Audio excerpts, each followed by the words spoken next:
Oui, tetanga mutu nyonso akoki komela yango, basidatiki bakoki komela, bato babelaka tuberculeux bakoki komela yango, les anémiques peuvent aussi en consommer. Na bato baza maladi te, mais les gens qui sont malades, baza na cure na bango mosusu o bamelaka 3 fois par jour. Oui, le tetanga peut intervenir parce que nalobaka awa tetanga soigne la tension. Pour biloko ememaka AVC ezalaka tension, ezalaka souci, ezalaka ba choc, ezalaka ba traumatisme. Yango nde esalaka ke mutu abela AVC.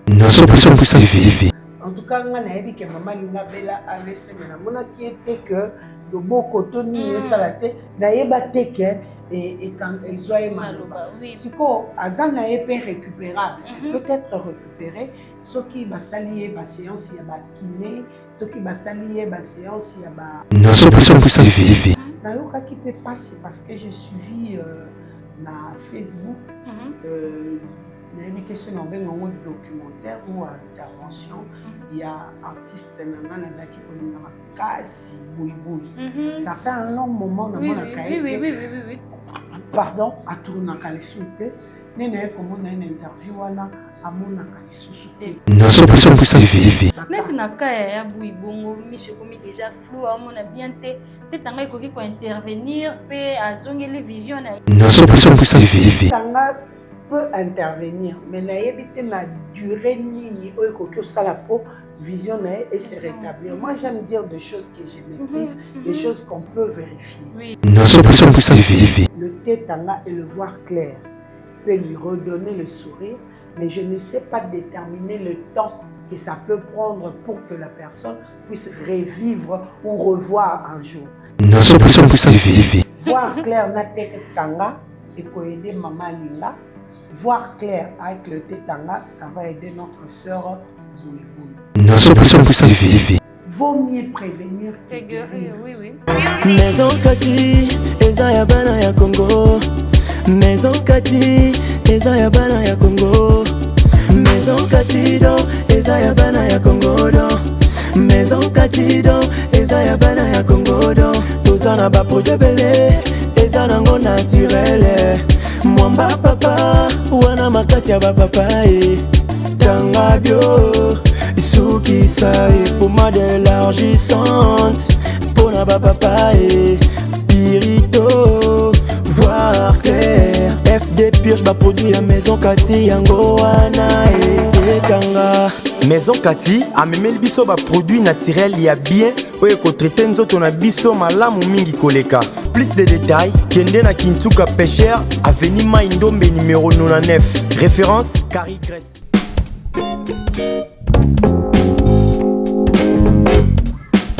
Bonjour, mbote na balandi nyonso ya Nation Puissante Télévision. Santé pour tous, émission na biso, émission na bino bato bolandaka biso partout dans le monde.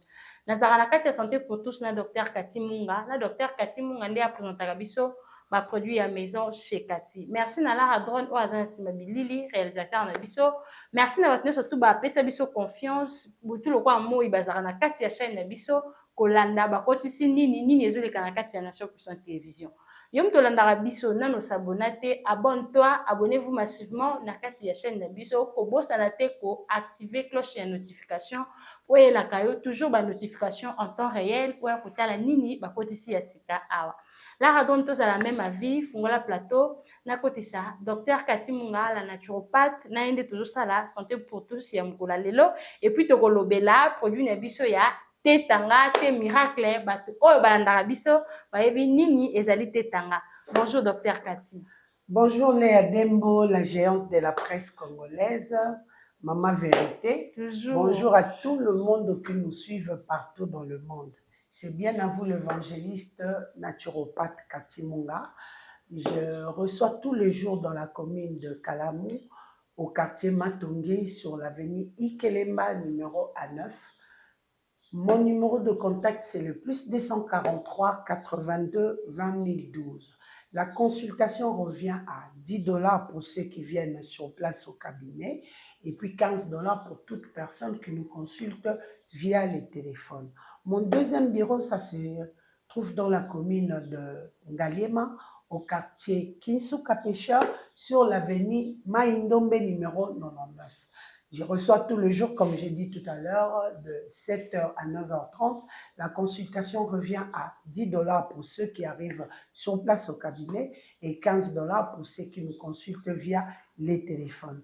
Mon numéro de contact, c'est le +243 82 20 012. Abonnez-vous massivement dans notre chaîne YouTube Katimunga TV, notre chaîne TikTok Katimunga et notre chaîne Facebook Nation Puissante Officielle. D'ici peu, on est ensemble. Docteur Kati, en tout cas, quels sont les bienfaits à Tetanga? Tetanga, c'est un thé, je dirais, comme je dis toujours, c'est un thé miracle, un thé qui soigne plusieurs pathologies, entre autres la tension, le sucre, les problèmes rénaux, la mauvaise circulation sanguine. Le Tetanga aide les gens qui souffrent de palpitations, ballonnements, vertiges, maux de tête, courbature. Oui, ça facilite la circulation sanguine, ça recompose les cellules corporelles et le reste. Et le reste. Donc, bato bakomela Tetanga ezali kaka bato otangi ba maladie wana ou bien bato pe baza na maladie te bako consommer Tetanga? Oui, Tetanga mutu nyonso akoki komela ngo, ba sidatique bakoki komela, bato babelaka ba tuberculeux bakoki komela ngo, les anémiques ils peuvent aussi en consommer. Na bato baza maladie te, mais les gens qui sont malades baza na cure na bango mususu o bamelaka 3 fois par jour. Par contre, bato baza en bonne santé, mais basepelaka na Tetanga, bamelaka yango 1 fois ou 2 fois, ça dépend. Quels sont les ingrédients qui composent Tetanga? Le Tetanga est composé de plusieurs ingrédients, entre autres feuilles d'avocat, citronnelle, basilic, boulou-koutou, tangawizi, feuilles de laurier. Ça, c'est l'ensemble qui fait le Tetanga. C'est l'ensemble? Ouais. Oui. Ça sent bon. Vraiment. Donc, Tetanga, banémique, pe bamilakango. Et banémique, baza na cure wana lobi ya 3 jours. Banémique, ba non, banémique, baza batu ya komelango anytime. Tango nyonso. Tango nyonso, parce que baza na problème il y a anticorps, baza na problème il y a fer, baza na problème il y a courbature, bayokaka ba fièvre pamba pamba, à la moindre fièvre makile sili, à la moindre fièvre mikou apasi, soki ba memi biloko a kilo, bazo souffrir na ba douleur, donc bango vraiment ezati na bango au quotidien. Makati tozomona bato misusu lokola touti omona ota mama Linga AVC, artiste comédienne na biso ya monene ya mboka. AVC esalaki et puis tomoni ke AVC ezui maloba mama Linga azoloba lisusu te na bakawana Tetanga ekoki ko intervenir. Oui, le Tetanga peut intervenir parce que malobaka awa Tetanga soigne la tension. Pour biloko ememaka AVC ezalaka tension, ezalaka souci, ezalaka ba choc, ezalaka ba traumatisme. Yango nde salaka que mutu abela AVC. Et AVC eza na ba ndenge ebele. Mususu, en tout cas, nga nayebi ke mama Linga bela AVC, mais namonaki ete que loboko toni esala te, nayeba te ke ezwa ye maloba. Siko aza na ye pe récupérable, peut être récupéré, soki basali ye ba séance ya ba kiné, soki basali ye ba séance ya ba benga ngoni ba rééducation, ce que ça ba rééducation na ba kiné na suivi vraiment ya traitement approprié à koki koloba le lait mokoki okoma kilo mais elle peut parler. Wana sikona ba kaya ba mama Linga bongo abandomela peka Tetanga chaque jour azana cœur mususu oyo pesa epo déjà et AVC yaki déjà équipé les mbonango ya makasi. Non, elle peut toujours commencer avec le Tetanga. Nayoka qui peut passer parce que j'ai suivi na Facebook nayebi sur un documentaire ou intervention il y a artiste nanga nazaki kolinga makasi boui ça fait un long moment na mona oui. Pardon atournaka lisusu te nene ye komona une interview wana amonaka lisusu te vraiment j'étais choquée aza artiste ango bavivaka na bainspiration eloko amoni yango wana aobule ndenge osala yango mama linga amoni kaka mama linga ndenge azalaki koloba nayebi te soki baémission tosalaka bozwaka vraiment temps à copartager. En tout cas, je vous en supplie, je vous en prie pour l'amour du ciel, prenez le temps de partager l'émission. D'un côté, vous avez des bisous pour la vulgarisation. De l'autre côté, vous sauvez aussi des vies. Donc, c'est la raté kakamutu, a comme une état moko irrécupérable. Les bébés, ah, ma Kati, pour la maman nani, au coquille, ça quelque chose. Or, vaut mieux prévenir que guérir. Oui. Bible les l'homme prudent voit le mal de loin et il se cache. Le mal les a démonté. Au coquille, on appelle santé n'a je préfère na kota déjà na cure à tête nga pour nazo mona tension na ngezo vanda bien te nazo mona ba mutu pasi moko boy ba vertige ezo sa nga makasi et puis so ina siliki non yo ka ba palpitation pe mezo comme nga mukuse. Tu préviens déjà.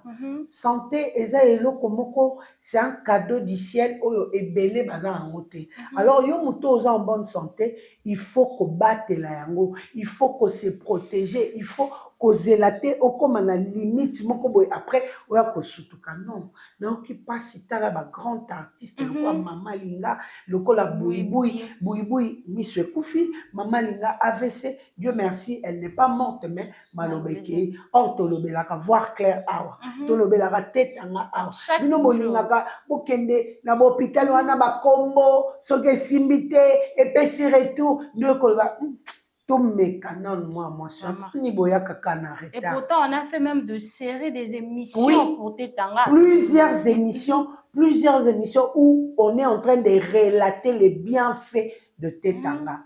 Mais je ne sais pas si vous faites la sourde oreille, je ne sais pas ce qui botta la biso bien. Avec des témoignages à l'appui. Oui, des témoignages qui appuient l'émission, des témoignages vrais, des témoignages vérifiables, des témoignages de sur place, des gens qui sont au dehors. Donc, n'évitez. Vous n'aimez pas quand les gens sont honnêtes. Vraiment. Ceux qui te pour des bêtises, on allait avoir plusieurs vues.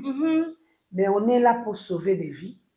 Mais les gens s'en tapent. S'en fiche, mais t'as la baka.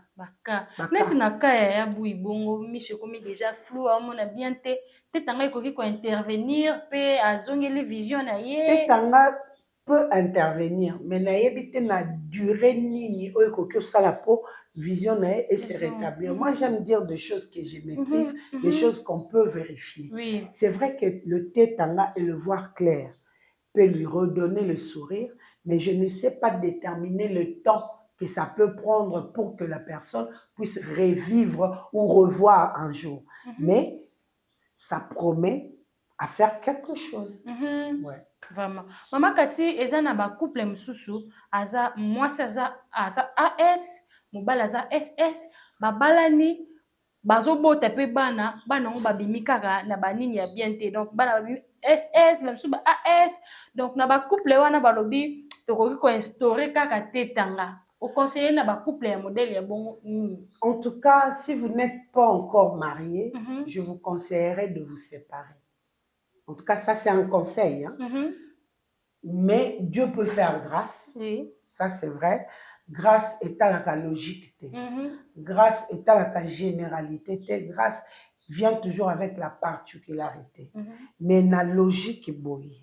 Na bomoto boy. Je vous conseillerais de vous séparer. Pourquoi? Parce que bobo taban. Moni l'amour que vous portez na moko le kwa na mususu. Eza na nos frères, eza solide, eza bien. Ce n'est pas encore passé par des épreuves. Les épreuves, c'est quoi? Les épreuves, c'est quand l'enfant ne dort pas. azako se tordre de douleur, fièvre ezokita, makila ezosila, boza tout le temps pour recourir na bopito, nayebi te combien vous touchez, et surtout les salaires de nos jours, oyo ezokoka kotenir moitié, soki yo bandi deya la moitié nango 6 na hôpital, moi sono bandeko ba tu es magnifique. Oko finga bembe na nyama nikona yo nendo kia vina encore les hommes craquent. Oui. Mibali baza na patience obiso basi toza note. Tanga omona komi na mama pe apekisaki ngai yuka kokanga mana akobaluka ke ye mutaloba kite kosimba. En tout cas, moi je te conseillerais partout où tu es, yoza AA, moi c'est AS, bokabwana. Na AA pe na AS simba te ba AA baza makasiti. Ba AA yoza na AA, yoza na AS osani. S na A ya mwana. AS oui. Ah ne ye ko tika ya bokabwana na bino kende koluka ona okuna kende koluka be na okuna. Omoni test wana c'est hyper important parce que ba te belé ba ebate. Mosusu pe zaka pona ba anémique te. Na ebite groupe ango ça m'a échappé. Groupe moko ezalaka ceux beaucoup tani nango mwasi na mobali boboti mwana aza na problème à vitamine K. Moni vitamine K yango nde esalaka ke potasio zoki ekauka. Yango siko ezalaka baza nango te. Akoki obando senye wana bokomika alléluia osana. Po simaka kisi te. Mo simbi ya mo pe raté na mo. Et quand raté, et mon père a tout anité, ba beti été, à l'année la moukia vimbi. Pe azo kapas. Na yebi couple mo bazana mwana ya bongo. A vimaka, a okofima liboko, a okofima na mutu, a okofima na sexe. Te na yoka couple wana mawa. Mais baye barate bango mwe baye barate yango moni babiloko ezalaka bolingani bolingo zwa penda ba décision mo sérieux allez vous faire consulter, allez vous faire examiner pour na koyeba ba groupe sanguin na bino, c'est très important, non seulement pour na koyeba ba groupe sanguin mais sous-soupe pour éviter les pires bolingana mobali ayeba te ke azwaka déjà sida. Moi, c'est Ayebate qu'elle était déjà au positif. Bino na bolingo ka bokei ki budigi bou. C'est pour éviter tout ça. Avant d'entrer en contact sexuel, faites-vous examiner pour éviter tout ce qu'on vient d'énumérer ici. Vraiment, le docteur Cathy, témoignage exacté au yaki kaka pour éclaircir le biso de bien fait à tétanga et surtout pour na bakane ti ya mama lingande to moni na artiste boui yango appuyer na tétanga. Na kama kunde boye na voir clarté. La rappel loko complet. Voir clair na tétanga et ko aider mama linga. Voir clair avec le tétanga, ça va aider notre sœur boui. En tout cas, tosez la kate que le pur nous arrive avant de réagir. Réagissez tôt, ça nous évitera le drame. Donc, docteur Cathy, ne autre banémique awa. Dire ya tétanga banémique ezate cause à la avis de ba pesa ba kisi ya mungele ya vie au melaka 14 comprimés non. De tétanga pesa la avis pour na banémique. Moi je souhaite au moins que la personne azala na traitement ya tétanga à vie que de comprimés à vie. Ces comprimés là ezanaba produits chimiques. Ça contient de toxines oyo et rangé au fur et à mesure. L'élo ça t'aide à maintenir parce que ça ne guérit pas. Ça t'aide à maintenir. Mais demain c'est le même produit qui va t'amener à la tombe. C'est vrai que nous sommes tous appelés à mourir. Mais Dieu nous a donné du temps. Dieu nous a dit que nous pouvons mourir à 70 ans, à 80 ans, voire même à 120 ans. C'est possible car la parole de Dieu ne rentre jamais à lui sans effet. Mais ça dépend aussi de notre façon de faire, de ce que nous mangeons, de ce que nous buvons. Ça dépend aussi de tout ça, de là où nous dormons, tout ça. Parce que même la humidité, ça tue. Oh là, non, humidité. Ça va te créer encore des maladies. Tous les jours, mais la nourriture que tu manges n'est pas saine. Ça va t'amener des maladies. Eza bongo. Docteur Cathy, namoni ndenge lobelaka tétanga, lobelaka pe ba diabétique pe ba consomera tetanga ba diabétique o ba consomera tetanga isa ba diabétique o ba koti déjà na ba insuline o bazora déjà ba tonga insuline to ba diabétique o non ba comme na ba ti o sucre matin na 500 et matin na 600 non ça arrive bango tuna o insuline o akoti na insuline te bango tout ba consommer tetanga. Au couteau bakota na ba insuline, c'est mieux pour eux parce que la vitesse où ça va nettoyer le sang et kokyo koma pe mutu au loin na pe na ba régime comme lia na yo normal ou comme na ba goût na ba appétit parce que ce qu'on remarqué les gens qui souffrent de la diabète bazar un problème il y a mélanine mélanine o ya balbinos te wana te ezalaka éclat ya poso bazalaka moni oza soki oza en bonne santé opakola mafuta te éclat ezali nzoto ezorespire mais bango soki ezalaka lokola poussière ondie moto awumeli na poussière et puis poso eza fade parce que à force ya komela bakisi wana ebomaka ba reproduction ya ba cellule ya nzoto yango monaka bazopesa éclaté voilà et na tetanga ça va leur donner ça et opesa bango énergie ils sont très souvent faibles asala mosala te ils sont vite affaiblis mais tetanga ça leur donne de l'énergie de l'appétit parce qu'il manque même de l'appétit pour biloko azolia déjà ezala mungwa te et puis talaka biloko ya mungwa te mwa ndenge mwa nini mwa genre mais oyo sikoyo tellement kopesa o nzala oyebi na nzala toliaka na babiloko eloko nyonso aposa tu manges parce que tu as faim ça te donne de l'appétit et puis olia bien mais tu vas manger sainement. Pour les gens qui souffrent de l'insuffisance rénale, quelles sont les méthodes que ces gens-là peuvent appliquer par rapport à ces produits? Non, par rapport aux gens qui souffrent des insuffisances rénales, ils sont obligés d'utiliser le tetanga, mais cette fois-là, il faut le boire 3 fois par jour, matin, midi, soir. Et le tetanga, c'est mieux de le prendre à chaud. Quand tu le prends à chaud, il agit plus vite que celui qui le prend à froid. Donc, il faut prendre 3 fois par jour. Ça va remonter les pourcentages rénaux, ça va filtrer tes reins, ça va te donner de la force parce que bateau bazana ba problème ya rein, bazana kana ba jambes lourdes. Donc, azoyoka lokola zana ba ana katia poto.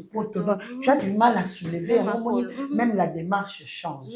Mais yango et kolongola yo ba rétention d'eau parce qu'ils ont très souvent des rétentions d'eau aux chevilles, aux genoux et puis ils ont un problème de respiration parce que rein des acycles et outia et matière qui et quand ça ne marche pas, beaucoup de choses aussi dans l'ensemble ne marchent pas. Baromelango, na sucre ou sans sucre, bateau bazan insuffisance rénale. Ça dépend. À côté comme là, na sucre, na miel, sans sucre, ça dépend. Na moi ils assument arrêter na million cabo. Voilà comment me oya kiss. Dieu, mais na utai na ba grippe.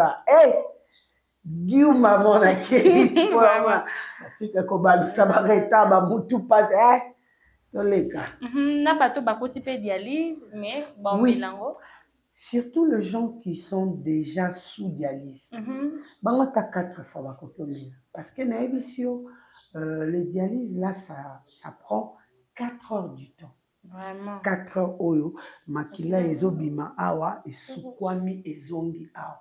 Et bimi esukwami ezongi et mutu soka bimi na dialyse, il est fatigué. Et ça arrive pe basala yango 2 fois la semaine, ça dépend du cas de chacun. Ça arrive que basala yango 2 fois la semaine et plus tu prends le tetanga, de moins en moins, ils ont réduit le nombre de dialyse. Ça, je l'ai dit en conséquence de cause. J'ai un patient en Allemagne, c'est un enfant de 7 ans. Et cet enfant, c'est un footballeur. Il aime bien le foot, il joue au foot, mais c'est un enfant anémique. Mais à Komaki, à un moment moko, il était très, très malade. Oui, c'est Maki que ça l'a dialyse parce qu'on cherchait lui trouver le moelle, mais il y avait pas encore. Donc, pour maintenir, il fallait que ça l'a dialyse. Et lui, que ça l'a dialyse, et là, pour un début, ça l'a une fois le mois, mais depuis qu'il est soumis au tétanga, depuis qu'on lui a fait une fois, jusque-là, on ne le fait pas, mais il joue au foot, il avait un problème pour manger, il commence à bien manger, c'est un enfant de 7 ans, il commence à bien manger et il n'a pas trop de courbatures qu'il avait à chaque fois qu'il revenait du foot. Donc, je conseillerais aux parents d'éveiller sur ça, d'acheter le thé tanga et c'est un thé miracle. Vraiment. Docteur Kati, tout côté en actualité, tu komona tiktokeuse moko na komba tabita ma lisawa oyo ami publier pas publier te mais ami publier nini bazaki pendant ma moment na bango intime na chéri na ye a filmer ba vidéo sur Snapchat a publié un peu sur Snapchat sans le savoir en croyant qu'il a enregistré un peu dans la galerie alors qu'il a publié un story na Snapchat. Plus de 700 personnes batali ma vidéo wana ne ba komi ko benga chéri na ye ba bise que petit wana publié yo petit na publié yo ayebisi ndenge nini mama ba babi o publié nga on a publié ndeni ba kota plus de 700 personnes batali et puis batu babandi ko benga les garçons en question pa yebani et aussi en tamwe batu belé ba yebié boss ni ba benga kaya en tout cas ba bitindela biso $1,500 pour ba vidéo ezala publié. La fille déjà a supprimé ma vidéo mais batu déjà bazwa ki ba vidéo tindi bambong ba 1,500 tinda 2,000 et ba sali ba chantage ya modèle na modèle mais tout le monde ba vidéo déjà est mis sur la toile. En tout cas la fille aza citadine à la mona qui naza tiktokeuse ya Kinshasa mais chéri na aza kuna so ina likasi alongwa ki avion de akindaki ko la chérie na ende makamwane salami donc alingaki abomba ba moma na ye tant mobali ozala ki awa na Kinshasa patikala atala randi ba match na bango nde lekaka nde magode salamaka mais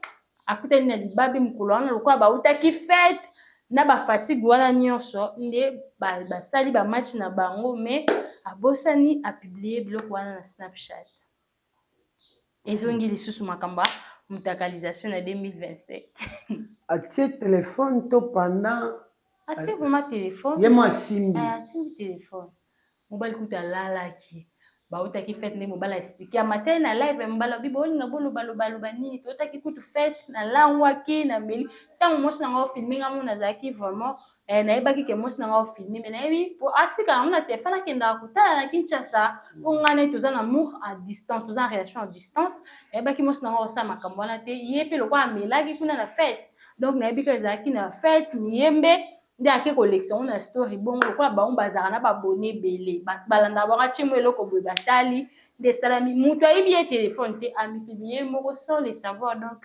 eke bongo bato baojuge ye nde bakojuge nayebi te bon bato mosusu bazalaka na baplaisir na bango babenga yango kutu nini nabosani mwa yango bautilisaka mutu na mutu aza bon fantasme nayebi te ntango batelefone yango ezalaka te bafantasme yango ezalaka kaka mutu na mutu aza na fantasme na ye mpo na ye amona ndenge asalaka esala ye emema ye na world bon nayebi te bango basala nde nini nayebi te mpo soki naokanisa bamoma wana ta mosusu na kombo na nga na oyeba te soki na kombo tu t'appelles je m'en rappellerai pas parce que je suis tellement entrée dedans je suis tellement au fond donc makambo kuna oyebisa o wana ta mosusu na oyeba pe te makambo nini na oloba mais na comprena te comment bango ils arrivent à gérer aosala awa aotala awa nayebi te en tout cas nameki komitia na kote wana nakoka te ntango mosu esaleli ya sika biso toza na bavieille méthode bavieille modèle na oloba ndeni na ndenge na omimona na moma wana na tellement concentré na makambo naosala Loba peut-être muto filmer nga sans que je le sache. Mais nga mon père na simbi téléphone boy. Ah penda na obeta bal. Ah akokate. Akokate. Na éviter. Non, na éviter ngate. Na éviter mais nzamba za bolingo parce que tozomona talaba indien bat bandok ni na bon c'est poto soki nini ba cracher avion cracher et memi belé à batu na mutu na yo mutu rescapé azaka moko na yo keli mama indienne moko mawa abotaka mwana moko papa mwana na kande bazala bato mitu akenda na ye mama na bundana na mwana ye ya kotanga ya pasi ya kokoso ti mwana bimi pilote et c'est le fils qui était au volant na yebite kuna pe babenga ka volant volant kaka babenga ka volant po bino bozabon te babenga na yebite na tuni mwana na ende mutu azalaki pilote ya jour wana mwana na 35 ans un bel homme mbinga akei mama na inconsolable la famille moko ya bana misato mwasi moko mibali mibale jeune couple basaki selfie na bango suka tango ba matin avion bango koto bana bango koto bakeye famille mobimba rasé mais biso tokena biso sala magoda akena nga kopi pe na mati avion na zongi pe craché te mama bato ake na boîte awa na kano na bana congé na Brazzaville bazonga wa diu bakufi ya place nde nzamba azalaka mpe nzamba mawa yango nzamba aza nzamba bolingo yango wana leloko moko nzamba ayebi mpe ya ndenge ozokende ayebi ke oyo akiosala makambo asali te mais ozwi na mpe vole okomi osisi mpe ozwi mpe vole ozongi ntango ozongi wana senga nzambe merci vraiment pour même dans notre fidélité Dieu reste fidèle vraiment pour babiloko soki ezalaki nzambe ya serious Nani na Safira. Vraiment. Tu as série à Jonas. Vraiment. Natanga Noé. Natanga Noé. Talanza manza mama. Si baloba bongo nte abongwana. Mawa onde mawa e bakisa makaeka. Ça c'est seranda maso. Vraiment. E belé na ndaku na bango abimate pela moto bou sans que bo pegisa bougie. Mais lokola zanza mama. N'abusons pas. N'abusons pas de la bonté de Dieu. Oui. Au moins, grâce au biso to bénéficier, tous en bonne santé, en liberté, en paix. Beaucoup de gens n'ont pas ça. Oui. Alors, tant que profitez à un moment où merci Seigneur. Pour ébeler ma casse la prière terre. Loba ta merci Seigneur pour yoko tozo loba. Mama linga maloba yo zo mono que zo avion boui miso ezate. Donc il faut que ba kopé ça nzambe merci à tout moment pour lobby oyebite. Exactement, oui oui. Oyebite conseil na koki kopé ça totika olekisa mayele. Surtout. Tolekisa mayele makasi. En tout cas. Tous les qui s'amaillent makasi. Et ça, on a dit le salaire du péché, c'est la mort. Combien de fois tu as c'est vrai que libala nyo se banana ki makango. Wana penda to kende to zonga libala nyo se banana ki makango. Mais na liro to kenango. Ba mabala mususu ekoma na terminicité. Et souka na ba rond-point po. Tango kende na belle famille nan oh. Biblia ah ote. Zonga. Bambongo pe to kende kolanda.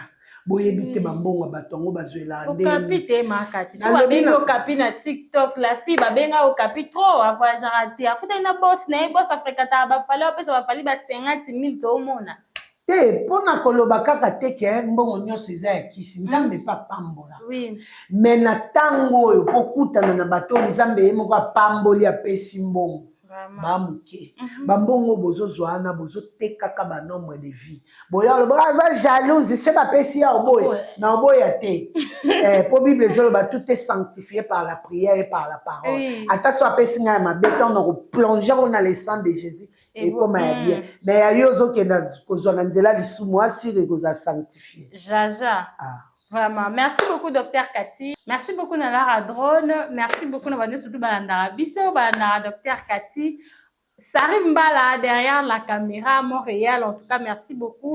Et surtout, on a souhaité encore une fois de plus bonne guérison. Orlando, sa réalisatrice, Nabiso Msusu, Azo Bella. Tokuta Nicolas Alikoya pour la émission Msusu, Yassika. Au revoir. Maison Kati, Eza ya bana ya Congo. Maison Kati, Eza ya bana ya Congo. Maison Kati, do, Eza ya bana ya Congo, do. Maison Kati, do, Eza ya bana ya Congo, do. Tozana ba projet belé, Eza nango naturel. Mwamba papa, wana makasi ya ba papa Tanga bio, Isuki sae, pommade élargissante. Pona ba papa Pirito, voir clair. FD purge ba produit à Maison Kati, yango wana Kanga. Maison Kati a même le biso ba produit naturel ya bien oye ko traiter nzoto na biso malamu mingi koleka. Plus de détails, kende na Kintuka Pêcheur, avenue Maindombe numéro 99. Référence Carrie Grèce.